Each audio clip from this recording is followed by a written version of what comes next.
కామారెడ్డి జిల్లా బాన్సువాడ ప్రభుత్వ ఆసుపత్రి సూపరింటెండెంట్ డాక్టర్ ఎస్ విజయలక్ష్మి పదవీ విరమణ కార్యక్రమం పట్టణంలోని పిఆర్ గార్డెన్లో ఘనంగా నిర్వహించారు. ఆమె తెలంగాణ రాష్ట్ర వైద్య విధాన పరిషత్ commissioner doctor S Ajay Kumar సతీమణి కావడం విశేషం.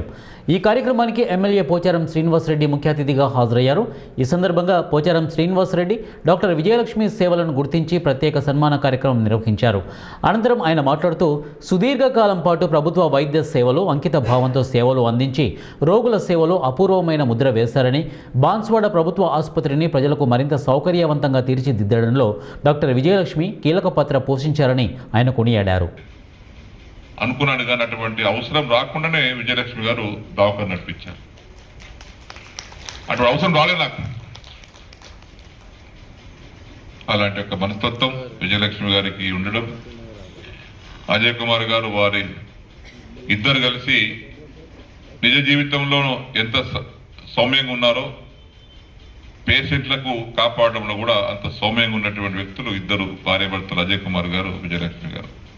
ఆ రిటైర్మెంట్ కాలంలోనే మీరు ఏం చేశారనేది గొప్ప అనేది మీకు ఒక కులమానం.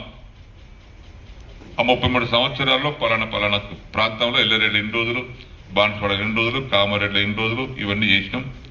ఇంతకుముందు ఒక సోదరు చెప్పినట్టుగా 1,00,000 మందికి గైనకాలజిస్ట్గా అమ్మాయి విజయలక్ష్మి గారు 1,00,000 మందికి డెలివరీ చేసిందంటే ఇట్ నాట్ జోక్. ఒక్క డాక్టర్ 1,00,000 మంది కట్టినట్టు నాట్ ఏ జోక్. ఇది జీవితంలో గొప్ప టార్గెట్ అది. కాబట్టి అలాంటి ఒక మంచి డాక్టర్ మనం ఈరోజు రిటైర్మెంట్ అవుతున్నా వారిని ఆనందంగా మనం రిటైర్మెంట్కు వారి శుభాకాంక్షలు తెలుపుతున్నాం. రిటైర్మెంట్